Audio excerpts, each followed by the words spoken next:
તો hello student, good morning.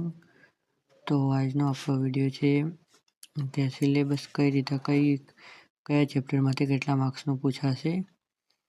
તો પહેલાં આપણે ચેપ્ટર વાઇઝ ફોકસ કરીશું કે કયા ચેપ્ટરમાંથી કઈ પૂછાશે અને કેવા પ્રકારનો પ્રશ્ન પૂછાશે. આ આપણો પહેલો વિડીયો છે, એથી બને એટલો આમાં સપોર્ટ કરજો, સબસ્ક્રાઈબ કરજો, જેથી નેક્સ્ટ વિડીયોમાં ચેપ્ટર વાઇઝ આઈએમપી મૂકી શકાય. તો આપણે સૌથી વધારે કયા ચેપ્ટરોમાંથી પૂછાશે તેના ઉપર ફોકસ કરીશું. તો આપણે જોઈ શકીએ છીએ કે સૌથી વધારે એ જૈવિક ક્રિયાઓમાં પૂછાશે, જે છે 14 માર્ક્સનું પૂછાશે. એટલે કે એમાંથી 1 માર્ક્સનો પ્રશ્ન, 2 માર્ક્સનો પ્રશ્ન, 3 માર્ક્સનો તથા 4 માર્ક્સનો કોઈ પણ પ્રશ્નો આવી શકે છે.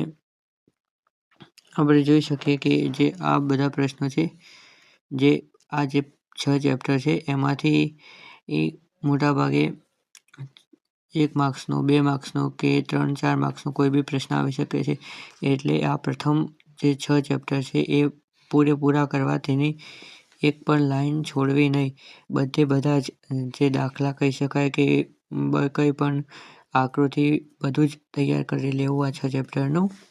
પછી આપણે જોઈ શકીએ છીએ કે નેક્સ્ટ છે, જેમાં આપણે એને મધ્યમ પ્રાથમિકતામાં મૂક્યું છે, જેમાં 3 ચેપ્ટર છે મુખ્ય, જેમાં છે વિદ્યુત પ્રવાહ, ચુંબકીય અસરો, જેમાંથી 8 માર્ક્સનું પૂછાય છે. તેથી એમાં પણ આપણે ખૂબ જ મહેનત કરવી પડશે, જેથી એમાંથી 1 માર્ક્સનો પ્રશ્ન પણ પૂછાઈ શકે, 2 માર્ક્સનો અને 3 માર્ક્સનો, 4 માર્ક્સનો કંઈ પણ પૂછાઈ શકે. એટલે કે આપણે આ ત્રણેયમાં જેમ ઉપરના જેની હાઈ પ્રોબેબિલિટી છે, જે માટે આપણે તૈયારી કરી શકીએ છીએ, એમ આ નીચેના 3 ચેપ્ટરો માટે પણ આપણે ખૂબ મહેનત કરીને એમાં પણ એક લાઈન ચોપડીની તૈયાર કરી લેવી. કોઈ પણ વસ્તુ સ્કીપ કર્યા સિવાય બધું જ તૈયાર કરી લેવું, જેથી આપણને ખબર પડે.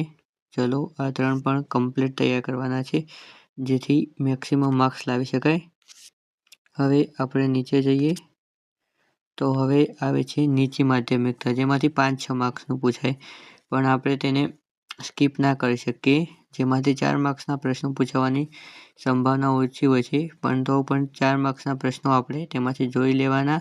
અને એમાંથી મોટાભાગે MCQ અને ટૂંકા પ્રશ્નો ખૂબ જ પૂછાતા હોય છે. જેમ કે 1 લાઇનનો પ્રશ્ન હોય, 1 માર્ક્સનો પ્રશ્ન હોય, ખાલી જગ્યા હોય, તેવું બધું ખૂબ પૂછાતું હોય છે. હવે લાસ્ટમાં આવે છે જેમાં ઓછામાં ઓછું પૂછાતું હોય, એટલે કે એ પાર્ટ આપણે સૌથી છેલ્લે કરવાનો છે. જેમ હાઈ પ્રોબેબિલિટી, જેમ હાઈ માર્ક્સ છે તે સૌથી પહેલાં કરવાનો, અને જેમાં લો માર્ક્સ છે એમ સૌથી પછી કરવાનો. એટલે આપણે જ્યારે તૈયારી ચાલુ કરીએ ત્યારે પહેલાં આ 6 ચેપ્ટર કરી લેવાના, એના પછી આ 3 ચેપ્ટર, પછી આ 3 ચેપ્ટર, અને છેલ્લે ટાઈમ વધે તો આ ચેપ્ટર કરવાનું આનુવંશિકતાવાળું. બાકી એને સ્કીપ કરી દો તો પણ કોઈ વાંધો નથી. એટલે આપણે એને છેલ્લે રાખવાનું, કાં તો મોટું વાંચી લેવાનું, બરાબર. હવે તમારે ચેપ્ટર વાઇઝ આઈએમપી પ્રશ્નો જોઈતા હોય તો સબસ્ક્રાઈબ કરી અને કોમેન્ટમાં લખી દેજો કે ચેપ્ટર વાઇઝ પ્રશ્નો આઈએમપી જોઈએ છે, જેથી હું તમને દરેક ચેપ્ટરના આઈએમપી પ્રશ્નો તેમજ કોઈ પણ થિયરી જેમાં તમને ખબર ના પડતી હોય એ પ્રશ્નો પણ લખી શકો છો. કોઈ પણ વિજ્ઞાનના હોય કે ગણિતના, આપણે તેનો યોગ્ય ઉકેલ અને એકદમ સરળ ભાષામાં સમજાવી દઈશું. Thank you. સબસ્ક્રાઈબ કરી લેજો નેક્સ્ટ વિડીયો માટે, જેથી 2026ના પેપરમાં તમે આરામથી પાસ થઈ શકો છો.